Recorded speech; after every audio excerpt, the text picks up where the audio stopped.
ID. I'm talking to John Alfrink about his coming from Holland to Australia and making a life here, and we're going to talk about how that worked out. John, thanks for doing this. Can you tell me where you were born and when? I was born on the 6th of March 1947 in a small town called Lage Vuursche. And I'll spell it, the name is Lage, and it's V-W, not W, but double two U's, R-S-C-H-E. It's in the province of Utrecht, and the closest, biggest town is Hilversum. Now, Holland at that time would have been recovering from the war and the occupation by the Nazis. Did you have a sense of that? Did your parents talk about it much as you grew up? I was only 6 years old when I came out to Australia, and I found out more stuff as I got older, because being a younger age I didn't sort of ask much, but I do remember finding ammunition and hand grenades behind the house, because our house was used by the Germans. My brother and I decided to dig a bit of a hole, and we found two live hand grenades. But at that time, I wasn't too aware of it. It's more as I got older. Can we talk about your parents' memories of it? Because I guess, as you said, you learned more of this when you were older, but did they talk about what it had been like to endure that? As I got older, they were talking about how things were very hard in Holland towards the end of the war, because the southern part of Holland was liberated and the northern part was still occupied by the Germans. And my elder brother, he was born on the 29th of May 1945, and he was a very difficult birth, because Mum had not much food, and he was only a 5-pound baby. But when I was born in 1947, 2 years later, I was a 14-pounder, and she said she never felt me coming out. So the rations, the food you had as a pregnant mother, would have been not really to put you in the best of health. But luckily they were living in a country part of Holland, and there were farms around. But I remember Mum talking about they made lots of stuff out of potatoes. And that was their staple food, you see. There was an element of looking after other people. The Jewish people were very badly affected by the Nazi occupation, and your family had a role in that? Yes. Mum was saying that the time that they were under occupation, they looked after about 5 different families, Jewish families. They kept them in the loft. But the local policeman, he would warn our parents that the SS were going to come around and they would have to move them on. But Mum and Dad, they weren't the only ones. There was a lot of people in Holland. They felt sympathetic to the Jewish people, the way they were just rounded up. So they were trying to help them out. But it was, if they would have got caught, I wouldn't be here. I was going to say, it's a very risky thing to have challenged that, wasn't it? Do you have a memory of grandparents? Yeah, my mother's grandparents, I had a lot to do with. We call them Oma and Opa. I was 6 years old. I can still remember going to my Opa's place. I used to go into his shed, and he gave me some old keys, and some of them had the hole on the end, and we were taught that if you put some match heads in there and get a nail, and you tie a string around the nail and the thing, and you throw it up against the wall, it goes bang. So we found that out pretty quickly. But my grandfather, on my mother's side, he was a chauffeur. He used to drive people around. But on my father's side, my dad was fostered out at the age of 1. And I've never met either of those two people, but I know that my grandfather, he fought in the World War I for the Germans. Holland was neutral, but he had a girlfriend who was Wilhelmina, who was my grandmother. He married her and he went over to Germany to marry her, but he also fought for the Kaiser. Who, of course, after the war, spent his time in Holland. He did, and there was a place called Dawn where Mum actually seen him chopping wood in the morning. So the place Dawn is pretty close to where Mum came from, and she reckons when she used to walk to school, there was the old Kaiser out there chopping his firewood, you see. A somewhat reduced king. Yeah. Yeah. Did I give you a chance to talk about what your parents did? What was their occupation? Yeah, Mum, she worked before she married, because they got married in 1943. Mum was a mothercraft nurse delivering babies, And my dad, he worked in a milk factory in Hilversum. And he used to ride his bike from our place to Hilversum, which is about six kilometres. They decided, of course, to leave Holland. Yes, but the place we were living at before we went to Australia was a place called Drakensteen. It's Kasteel Drakensteen. My mum and dad were in that place before the war, and then the Germans wanted mum to do some ironing for them, and mum said, "No, I'm not working for the Germans," so they had to get out.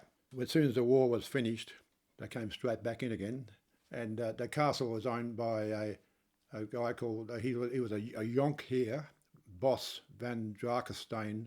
A Jonkheer is a bit like a squire in English terms. He was a good friend of my dad's, and we were able to stay there in that little house about 100 metres away from the castle.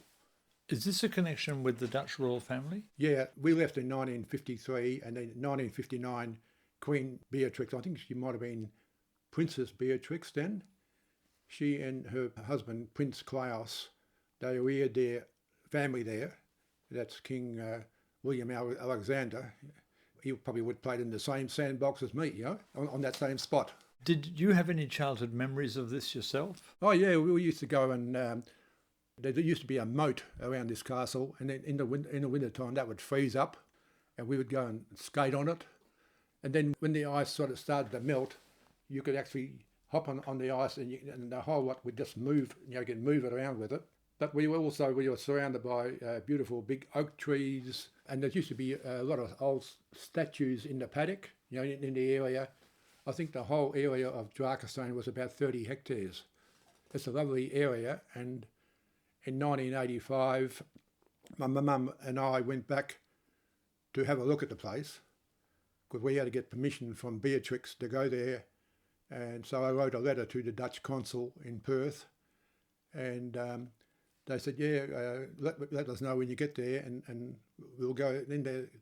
So we made an appointment, because the place is all fenced off, and we had a nice little walk around and look at the house, and it was very moving for my mum to go back there. It was, yes. Did it bring back memories for you? Yes, I remember the house, and I remember the castle, but when you're 6 years old, you can remember a certain amount, you know. Your parents decided to leave Holland. What was the reason for leaving? The war had been over for some time, but they still wanted to move? Yeah, Dad was working in the area where they were reclaiming a lot of land. They used to be digging drains to get rid of the water, and he was promised a bit of land when this was all finished. But once all the work was done, people with money came and bought the lot up, and Dad was very disappointed. Also at that time, the Australian government was encouraging migrants to come out to Australia. Not only Australia, but also from Canada. So they put in for both places, and I believe we had 5 kids in the family, and I think Canadians only wanted 4, so Australia was it. Looking back, do you think that was a good choice? Lovely choice. I put Mum and Dad's name on the welcome walls at Fremantle as a tribute to them, because it was a lovely move. They were very courageous to do it, because they left all their families behind. And I can still remember sitting in the car at our house with my Oma and Opa and my aunties and uncles waving goodbye. It was a big move, but Mum and Dad, they were good. Mum used to write a lot of letters back to Holland, and some of those people have given me the letters back to see how they're getting through, and it's interesting reading them. How much of that contact was retained? Because Australia's a long way. You were in a new country. It wasn't always easy to go back. No. My mum, she went back about 38 years. In 1976, my father died at the age of 52 in 1966. And that was a big shock to the family. And then Mum was widowed for about another 10 years, and she met another Dutch person. His name was Adam Rovers, a very lovely person. But he came from an area called Oosterhout, which is in the southern part of Holland. She had a house in Flinders Bay, and he had a house in Oosterhout. And they would have a continuous summer. You know, they would stay summer here and then go back to Holland. He did it for about 7 years until he unfortunately died in Australia.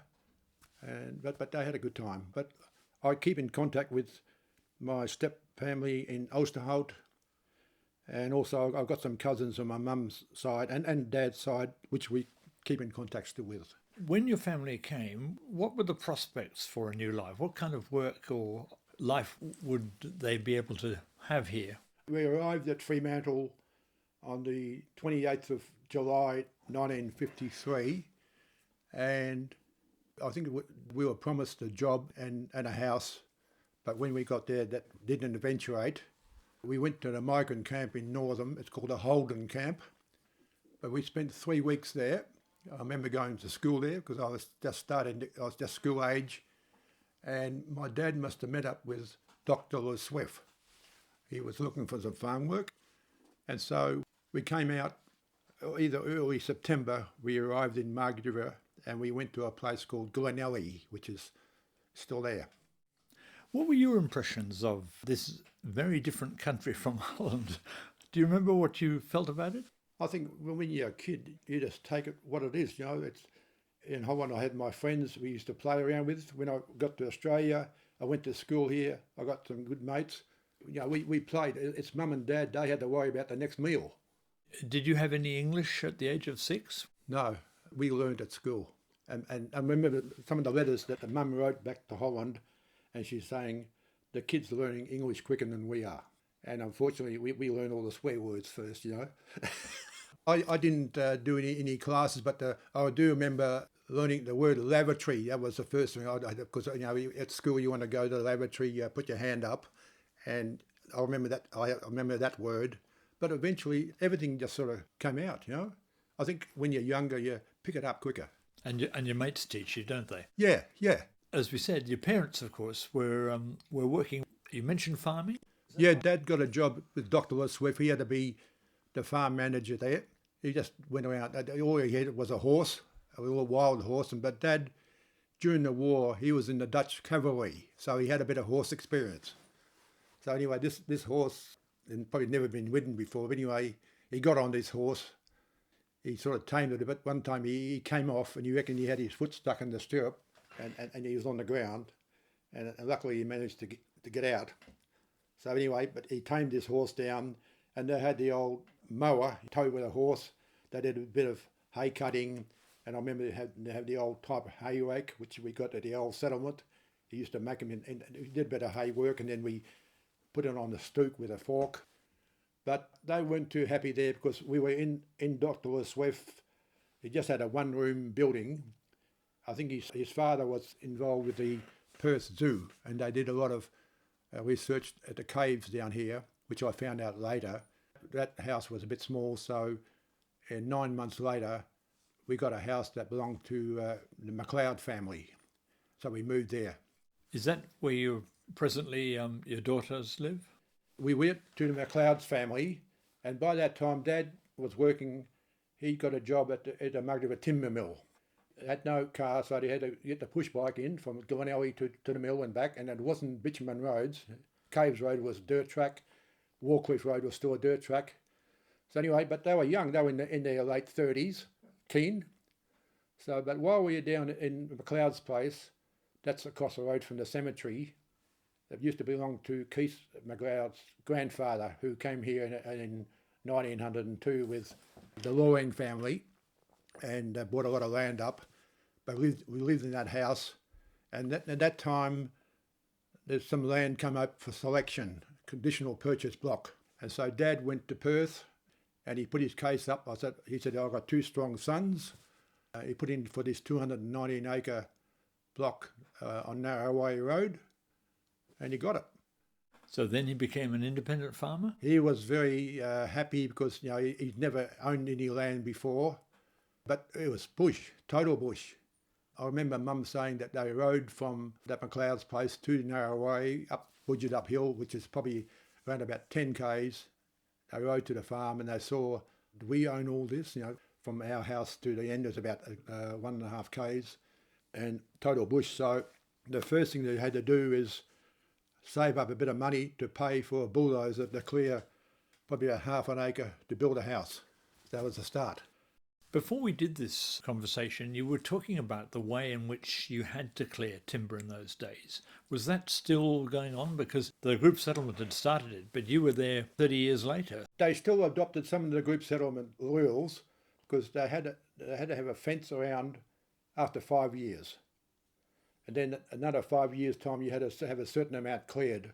But the conditional purchase block, I had to look at the paper. The total cost for the block was £450 at that time, but you had a 30-year time to pay that off. And when my father died, I continued on with it. And towards the end, the Lands Department were getting tired of me having to pay this twice payments a year. He said, "Oh, you guys want to freehold it?" And it cost another $300. I said, "Yeah, we'll freehold it." So, but there were rules to do it.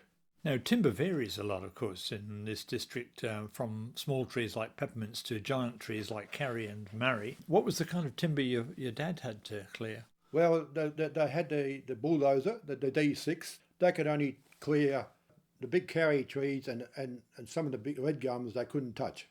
So you had part clearing. That's how they used to do it. But once we got the area cleared for the house, Dad got a nice old building in Witchcliff, which belonged to John Tonkin, the Premier's parents. We demolished that and we built our house out of the leftovers of that shop in Witchcliff. Pretty demanding work. Yeah, but Dad got hold of a young carpenter who gave him a hand to put the house up. All the timber frame and the stumps were brand new. We used the floorboards from the shop and the windows. He put a brand new roof on it. And he built his own fireplace from granite stones from McLeod's place, and that's still there now. No, they were very proud of what they did, and there was a lady next door, descendants of group settlers, living in a groupie house, and they saw Mum's and Dad's house, and they said, "This is a palace," you know. And what was your father farming? We started off with a one-house cow. That gave you milk, butter, and cream. And then eventually he got a couple more, so we had surplus milk. So he would take that to the cheese factory where he was working. He got a job at the cheese factory after the mill because he was more at home working in the dairy industry, you see. So he continued on with that for a number of years, and he was getting about £14 a week. And to get a bulldozer out there, that was about the same, £14 an hour for the bulldozer to clear the land.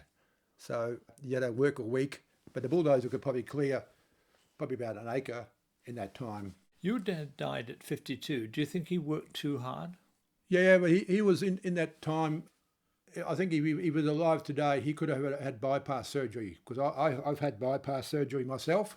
If he was still alive now, I think he would have had bypass. But he was complaining about angina pains at the age in the late 40s. I was just wondering if the early death was connected with the arduous nature. Yeah, well, the doctors said that he had an enlarged heart. But Dad, he put in for a contract with the local shire, a rubbish removal contract. It was a sanitary and rubbish removal contract, because the farming was, he had his few cows, milking had his at the dairy factory, but he put in for this rubbish removal contract and he got it. We were going on from £14 a week to £100 a week. But you had to buy your own truck. But anyway, got onto that, so he had to go and pick up the bins in Margaret River, Guarma, Witchcliff and Augusta. He had to do that every week. And so when he died, that was my job. Your job was taking over from him. When I left school, I worked at the cheese factory for 3 months. I left school at year 10, so I was just 15, got a job. And then I went to the employment agency in Perth with my brother, because we just wanted to get out and see the bright lights. And I went to a place called Bunbury, and I worked on a wheat farm in 1963. And I got there about May, June, and we were ploughing. And we just kept ploughing until the ground got that wet. The tractors got bogged because it was a very wet year. And the employment agency said to me, you'll get £10 a week. But the farmer said, no, you only get £5 a week. So I came home, and my dad, he was doing a bit of farm work. He was doing the rubbish contract by himself. So I came home, and then I put in for an apprenticeship with the WWII at Midland as a car and wagon builder. So I got that job, and I stayed there from 1960 64 and 65, and at that time Dad was wondering what to do with the farm. Shall I sell it? Because he thought my other brother, he was more interested in doing artwork. He's a good sculptor, sculpting out of talc stone. So I came back in late 1965 to say, Dad, I'm coming home to help you. That time at Midland, that's the Midland Railway Workshop. You would have picked up a lot of skills there, wouldn't you? Oh, did I? I was a car and wagon builder, so you fix up the wagons using Wandoo and Chewett boards, like probably Chewett come from here, from the mills here. But I was pretty good at my school, and I got a job in the marking out, in the mill. I was marking out patterns, and it was quite a detailed work. And then eventually they said, do you want to go into the drafting department? Because I used to go to Midland Tech School for my theory, and one year I got the top apprentice in the state in carpentry and joinery in the marks in the school, and the Master Builders Association didn't regard me as a carpenter and joiner, and the person who was in the same class as me, he was about 3 or 4% lower in the mark, he got the award.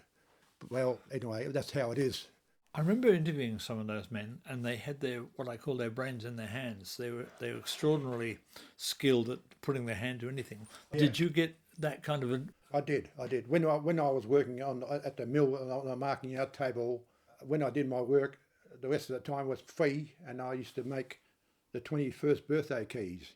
And there's a guy working in the machinery shop. He made tension wrenches, so we did a little bit of a trade. He got a nice 21st key, I got a tension wrench. At the Midland workshop, they taught you not to work too hard. It was a good spot, but eventually I could see that the wagons were going into metal, the woodworking was going out, but I had the basics of doing some building work. Just before we leave that, there's a well-known dimension to the Midland workshop in that sometimes things were built which were wheeled away, taken away. Were you aware of some of those inventive activities? You call those little things foreigners. Yeah, there's one guy there, he used to see that the wagons used to have a buffer that went in there, and they used to have brass wearing plates, and they had to be replaced every now and again. Anyway, he would save these brass wearing plates, stick them in a Gladstone bag, and just walk out, when it was time to go home. But anyway, one day his bag must have been a bit worn out, and the bottom dropped out, and these wearing plates just fell on the floor. He got pinged by the boss, but the boys and everybody got together. If he gets sacked, we'll all go on strike. Because there's about 2,500 people working there, and they were pretty strong Labor people. I remember seeing one day Jack Marks doing a speech. It was a very interesting place. I enjoyed being there.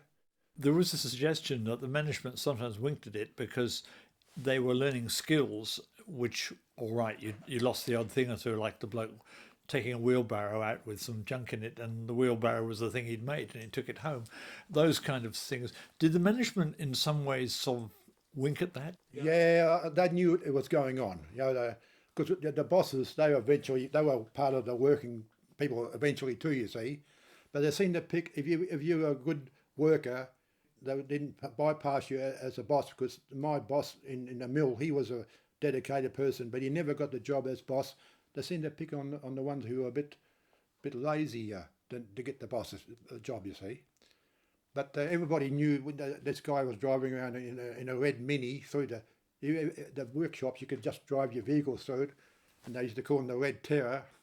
And so everybody was having a bit of an easy time. Yeah, the Red Terror's coming, so pull your hammers out, pretend you're doing something. So, but no, it was a lovely place, and I enjoyed my time there. But I came home, and Dad was pretty happy. He built a new dairy on the farm a year before he died, and that's another stage of my life. You could have had an urban life, really. Yeah, I could have been a draftsman, but I'm not an indoor person. I like to be outside. I designed our own house on the farm. I drew it up, and Elizabeth did the writing and did the letter for the scribe, and I got to the Shire and got it passed. I must have done a little bit good, but I couldn't see myself working inside at all. When did you find your life partner?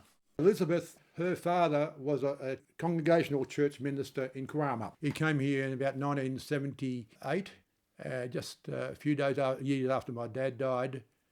They visited Mum. Yeah, and then Elizabeth turned up there, and then I thought, just not a bad looking chick, I better check her out.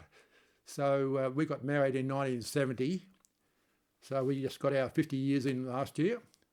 The farming thing, I remember you saying the other day that you revisited the Young Farmers Federation. That was a very early introduction to the farming around here, wasn't it? Yeah, it was more a bit of a social thing too. I went to a junior farmers reunion in Capel last week. Over 100 turned up, and because the junior farmers were in Kurrama, they were here in the 1950s. I was there only for 2 years, and I decided I just went there for a couple of years. I was a secretary, and I've never been a secretary for anything before. But anyway, I was secretary, and I met some nice guys who'd been there before. Peter Clues from Kurrama, he was one person who was a junior farmer. Peter Clues, and Bob Webster, he was another one But that was only a short part of my life. But when I got on the farm in 1966, my dad, he died in his sleep in September, 11th of September. It was a big shock for us all. Mum was the same age as Dad. They were born in 1914. Yeah, Mum, she stayed on the farm with me for 4 years until Elizabeth came in 1970. And we did a deal with my mum that I would buy her a house for the value of the farm. We bought a nice little place in Flinders Bay, and she was there for 30 years till she died in year 2000, and she had a lovely time there. As you described earlier, of course, too, she found another partner. Yeah, that's Adam. She married him in 1977. But with my work on the farm, I also joined the local fire brigade, because when you're on the farm, you sort of compelled to help each other out. And I was a member of the Rapid Landing Brigade, which is at the western side of the present Warcliffe Brigade. And I joined them about 1968, and I'm a member for them ever since. That would have helped you yourself, wouldn't it? Because you were living on a rural property, which is as endangered as any other place. Were there things that you got from that helped you with your own life? Yeah, at that time, we would only meet once a year for an AGM amongst the farmers themselves, and just discuss what was going to happen, what control burns you would do, because they used to burn along the railway line which ran through our area every summer, because the train would come all year round, pushing out sparks and everything. But that happened before my time, because the train finished down here in 1957. So I can still remember the train, the whistle blowing in the bush when we were just coming into our place, because we moved onto the farm after Dad built a house in 1957. That would have been, I guess, both those experiences, the farmers and the fire brigade, you'd have felt more and more involved in community activities at that time. That's right. But then I also joined the State Emergency Service in 1975, because I like to help out with the community, and I stayed with them till 2006, so I did 31 years with them. The State Emergency Service, that was a bit different to the fire brigade, because we had a lot more calls. We had our storms. We had the whale rescue in Augusta in 1986. That was a big day for me, because I was doing the rubbish removal in Augusta the day when these whales were coming in at the colour patch. I saw the two ladies, there was Cheryl Skippings and Mrs. Langeland. They did do their early morning walk, and I said to them, "What's going on down there?" She said, "Oh, there's a heap of whales washed up." And I could see them coming in, because I was on top of Turner Street looking down towards the colour patch area. So anyway, I continued with my work, and then on the way back I went back through Albany Terrace, and I called in there, and still all these whales flopping around on the beach. I went home. I got home about lunchtime, and then I got a call from the State Emergency Service saying, "You need it down to Augusta." So straight down to Augusta we went, and I didn't have any sleep. I got up about 5 o'clock that morning. So anyway, we went down to Augusta, and we were transporting these whales from Colour Patch to the Granny Pool, which is just near where my mum was living. And I spent the whole night feeding these surfy guys who used to go in the water, just put them in the water for 2 hours, because I kept them in a pen overnight. 120 or 114 whales they had in there. They kept them there overnight alive, and then the next morning they let them all out, and most of them went.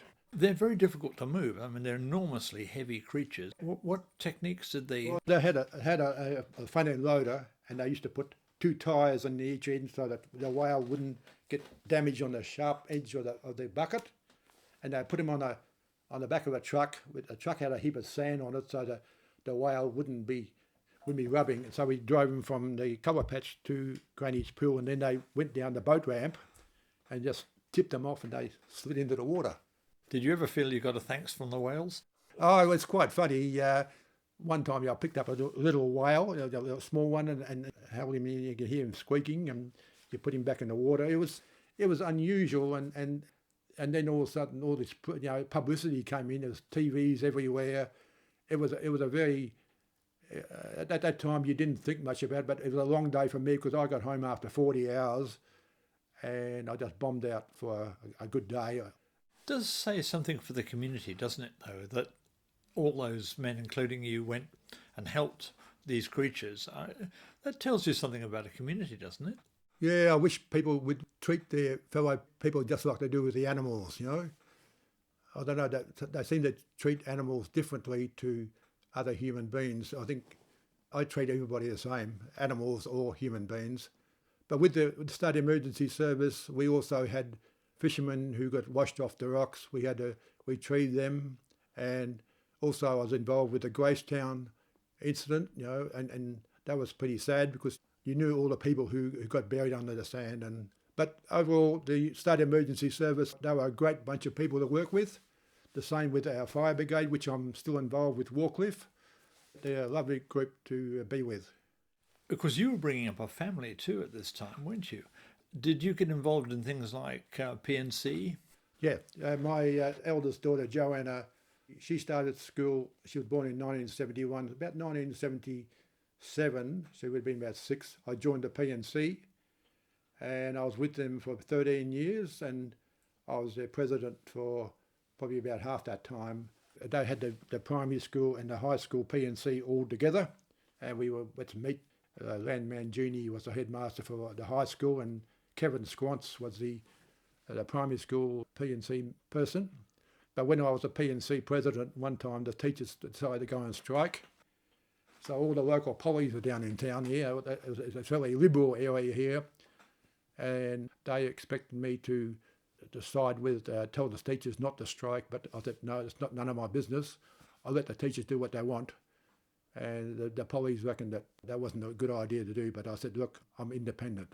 What do you think the PNC you were involved with, what could it do for the school? What kind of activities? We had school fetes, so they were raising money for different projects, and they were quite successful. But apart from that, I just enjoyed meeting the teachers who were teaching my kids. So when Pauline finished, Pauline was 2 years behind Joanna. They had to do 11 and 12 in Busselton. It was a good time, and I just like to be involved with our kids' education, and if there was any issues, we could sort it out.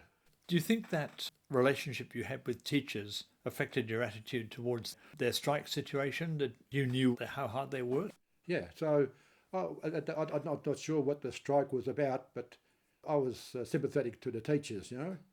The government at that time was a Conservative. They didn't want this to happen, but I couldn't stop the teachers. Yeah. You also get very interested in history, and I'm just wondering whether, as a migrant yourself, you were perhaps slightly more conscious of history because your family had changed a continent and a hemisphere to come and live in a new country. Do you think that was part of your interest in history? My interest in history, because I have a good memory of dates. I can remember dates, and history was one of my better subjects at school. English was my worst. History was good. History and geography was my better topics. And I got involved with our local history probably later in my life when the Shire wanted to write a book on our Shire history, and they got a group of people together. And some of the people I'd like to mention was May Wise, Jim Kinsella, Alf Lawrence from Augusta, and Beth Metcalf and Irene Owen Tucker. They got together in a group called the Murray River History Group, and I joined them. And then they got Gail Cresswell to write the book, which is now The Light of Lewin. And at the moment, we're getting close to our 5th printing.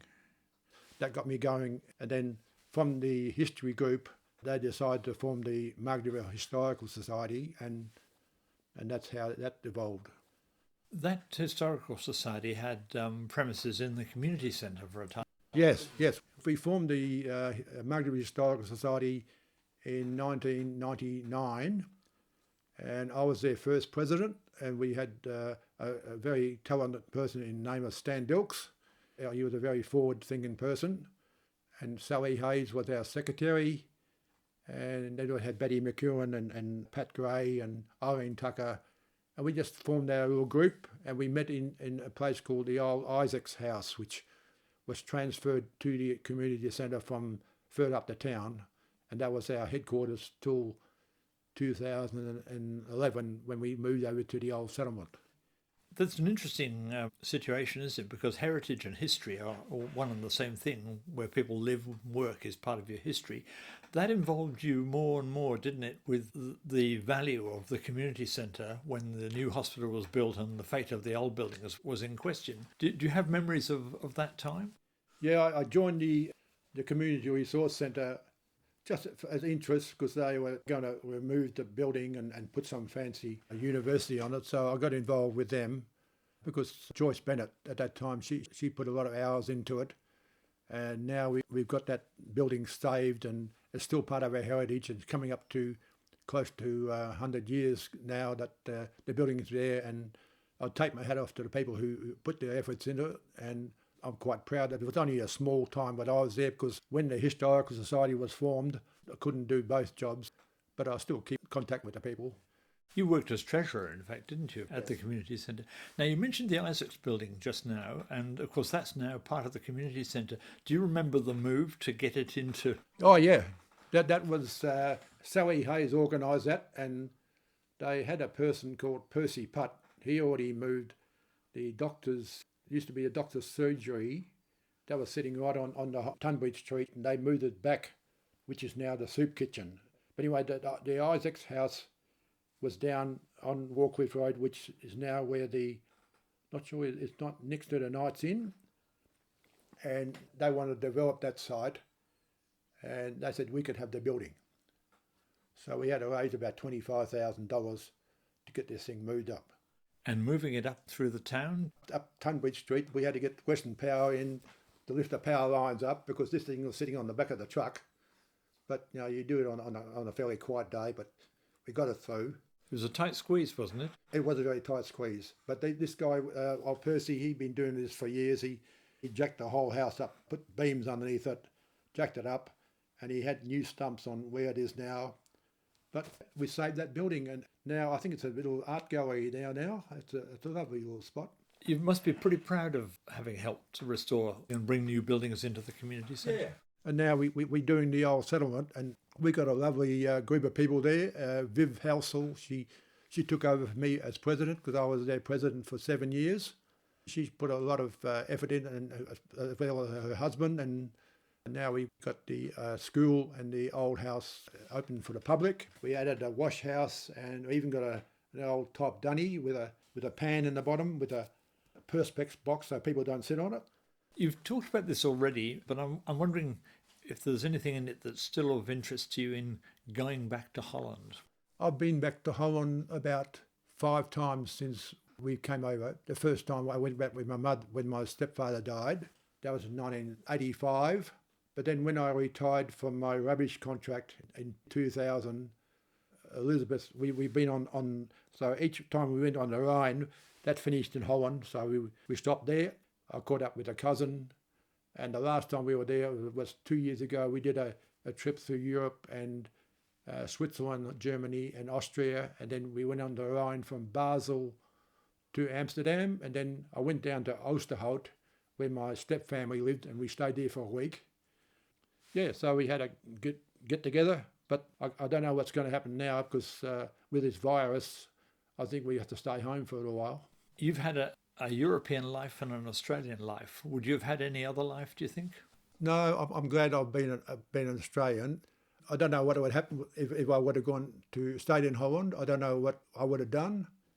I could have been a Canadian because I could have gone to Canada, but I'd take my hat off to my parents. They made the right decision, and the same with I got 3 sisters and 1 brother, and they agree with me as well. What do you think Australia gave you, and what did you give it? Australia gave my parents a chance to achieve something. And you'll find that a lot of the migrants, particularly the Italian, the Greek and German and Dutch people, they come to Australia. We weren't assisted passages. We actually had to pay their own way to come over here, and they gave you a chance to make a go of it. And did your parents, and perhaps you in turn, feel an obligation to a country that had welcomed you and brought you into a new environment? Do you think you were conscious of that, of a sense of what you could give to Australia? I think we just took it on the chin that we come to a new country and the opportunity was there. Dad got this bit of land and I'm still on it. At the present, I've had this piece of land divided into 3 because my 2 girls with their families, they're living on it now. They've got their own home. They've got their titles for them, and we're in the process of moving into town. Our new home's getting built now, and I'm predicting around about the end of June that I'll become a townie after 65 years on the farm. It's going to be a big break, but I'm pretty relaxed about the whole idea because I can see one day that you won't be able to drive. We're only about 500 metres from the town centre, and if I have to get on a gopher, I can go there. And also, we got our caravan. This is our 3rd, since I retired in 2000, that's 20 years, we've gone through 3 caravans. We started off with my ute. We slept in the back of the ute first, for the first couple of years. Then we bought a wind-up Goldstream. That went for 7 years, and I took my mother-in-law and sister-in-law and Elizabeth with us. So there's me and the 3 women in the car, in the van. And it was quite funny. You get to a caravan park and you see these guys with the 3 women in the car. And I had a few comments, which ones? So anyway, that was good. So we went to a full-size Windsor. We went down to Tasmania and on to Kangaroo Island, and we only just bought our latest van about a year ago, so we've still got to try that out. But going into town, I'm going to enjoy caravanning a bit more because overseas travel is going to be out for a while. I think you've got plenty still to look forward to. I love my fishing and I love my walking. I start my day off with a 4-kilometre walk around my farm every day. This morning I start about 5:15. I walk around the farm. It's a lovely way to get motivated, and I've done that for the last 20 years. And even when I go overseas or in the caravan, I do an hour before breakfast, and it's quite interesting. You go to some of these places where you've never been before, and by walking around the place, you can actually see more, and you can sort of plan your day out that we can go and see this and see that, and I'll keep doing that until I'm still capable of it. Walking is good for thinking, isn't it? It does. It's a lovely way to start the day, and I'll keep doing it until I drop. But I don't tend to do that. There's lots of more stuff in town to do. I like my history. I like my community, and I hope I can keep going a bit longer. John, thank you very much for sharing your journey from Holland to Australia. Thank you, Bill. A pleasure.